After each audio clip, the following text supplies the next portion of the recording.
Bienvenue à Hautoir, petite ville de Lot, maison de la famille des cachés de la nuit, des artistes, autrement appelé le domaine éternel.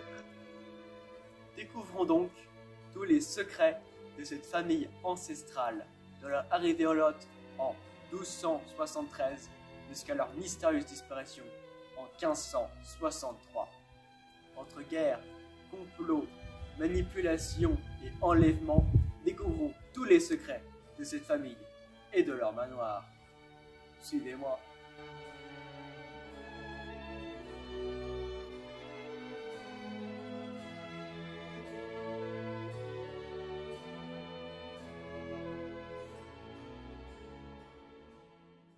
Fondé en l'an 653 par Artemius Caerus Armundus pour fuir ses seigneurs francs, la ville devint dès le Xe siècle un lieu de villégiature pour tous les nobles de la région.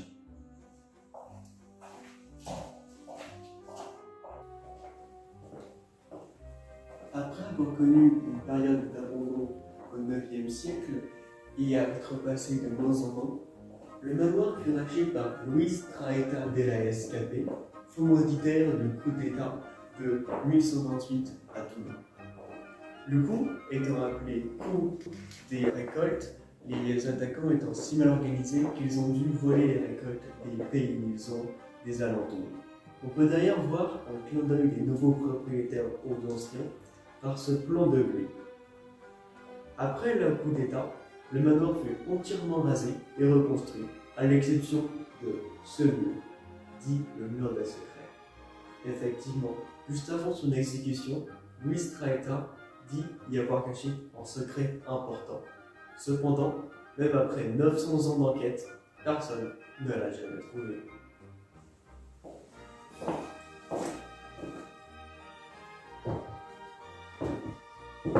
Mais rentrons dans le vif du sujet. Effectivement, la famille cachée de la mine des artistes racheta le manoir en l'an 12073, après avoir investi l'intégralité de leur fortune dans la 8e croisade. Ils furent forcés de vendre leur domaine sur Lyon afin d'acheter celui-ci. Une fois arrivé sur place, le patriarche de la famille cachée de la mine, Gérald, demanda une rénovation totale du manoir.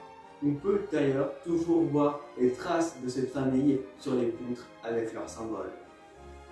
Le sceau de la famille des cachés de la nuit, des artistes, représentant une harpe dorée sur un fond rouge, entourée d'une auréole dorée, elle-même posée sur un drap rouge.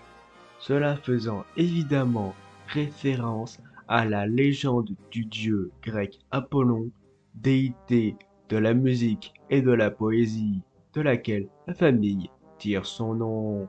Après avoir été présente dans la région pendant plus de 300 ans, la famille des cachés de la mine des artistes disparut soudainement une nuit du 29 février 1563. Leurs corps ne furent jamais retrouvés et le manoir tomba dans l'oubli pendant plus de 69 ans. Certains proposent l'idée d'un assassinat, mais cela est peu probable. Nous allons donc trouver, par cette enquête, comment cette famille ancestrale a bien pu disparaître. Effectivement, nous savons que le dernier propriétaire des lieux, Alexandre, caché de la mine des artistes, était un profond passionné d'histoire et de secrets. Nous pouvons le constater dans son livre jamais publié, La vérité des légendes GSAP. Dans celui-ci, il discute longuement des fables et contes de la région, et notamment du secret de Luis Traetta. Après une longue et profonde investigation du mur, il en conclut, contre toute attente, que celui-ci est en vérité creux, et décide de tenter d'en retirer un morceau.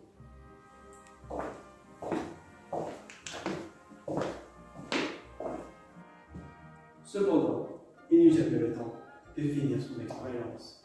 Effectivement, les derniers mots de son livre furent écrits la veille de sa disparition. Mais qu'a-t-il bien pu se passer cette nuit d'hiver 1563 et qu'a-t-il bien pu trouver derrière le mur?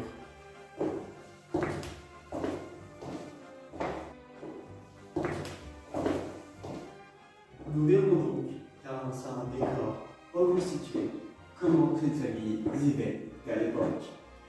Mais d'abord, une page de publicité.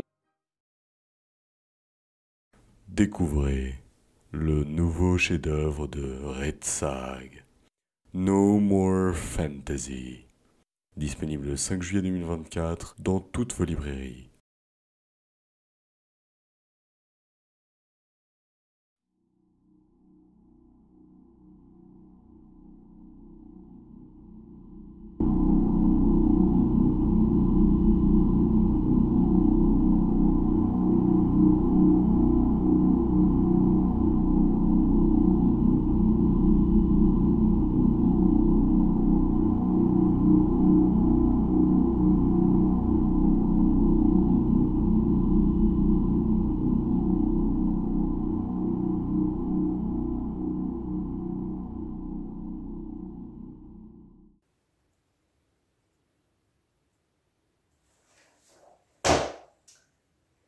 Quel chef-d'œuvre! Mais revenons dans le vif du sujet et le mystère de la famille des cachets de la mine des artistes. Nous savons que la famille de la mine cachée des artistes ont vécu dans ce château pendant plus de 300 ans. Cependant, ils n'ont jamais essayé de trouver le secret de Traeta. Pourquoi cela? Ou peut-être n'ont-ils jamais pu? Effectivement, depuis 1128, une seule mention du mystère de Traeta a été faite. Comment cela se fait-il? Peut-être qu'un tierce partie a caché l'information. Mais qui aurait bien pu garder cette information secrète pendant si longtemps? Eh bien, les seules personnes y ayant fait référence, effectivement, est cachée de la mine des artistes.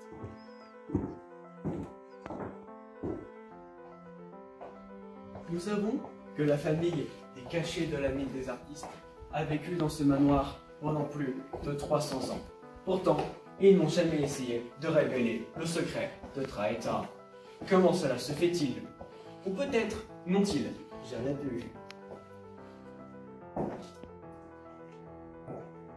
Après avoir consulté toutes les archives depuis 1128, il n'a été fait qu'une seule mention du secret de Traeta.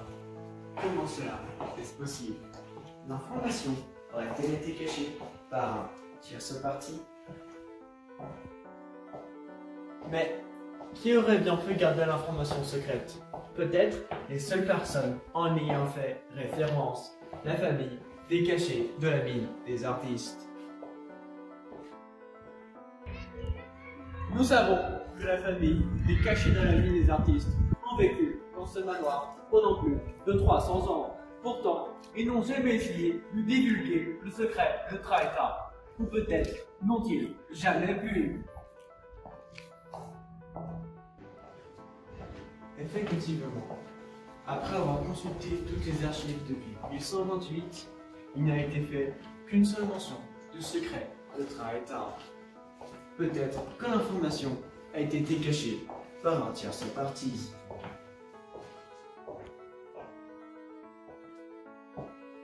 Mais qui aurait bien pu garder l'information secrète?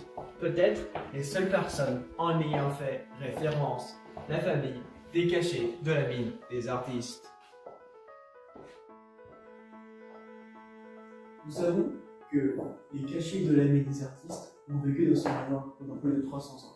Mais pourquoi n'ont-ils jamais essayé de trouver la cachée de la mine des artistes ont donc été forcés et Traeta ont donc été forcés au silence par les dieux maléfiques venus de la 7e dimension. Les hommes, maintenant assimilés à des dieux, se sont donc nommés eux-mêmes les hommes suprêmes. Les êtres supérieurs assez avec les droits de France, limiter l'accès aux informations et être sûr qu'un tel scénario ne se reproduise. Les cachets de la vie des artistes ont donc été sortis de la réalité par les héros. Il nous suffit juste donc d'accepter le fait que nous sommes coincés dans une réalité